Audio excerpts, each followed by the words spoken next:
We are looking at how to pronounce this name. Let's break down the pronunciation on a name of Italian origin. And that's, a simple C in Italian is pronounced like a CH, so ch. Now if you have double C, it means it's still a ch, but you really have to emphasize on it and make it long. That's Italian pronunciation rules.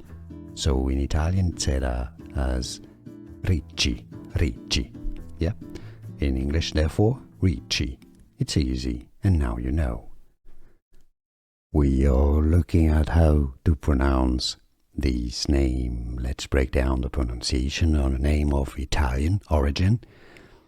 And that's, a simple C in Italian is pronounced like a CH, so ch. Now if you have double C, it means it's still a ch, but you really have to emphasize on it and make it long. That's Italian pronunciation rules. So in Italian, it's said as Ricci, Ricci. Yeah.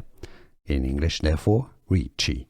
It's easy, and now you know. Here are more videos on how to pronounce more confusing words and names too many mispronounced. Like this video if you found it useful. I appreciate your support. I'll see you soon, and thanks for watching.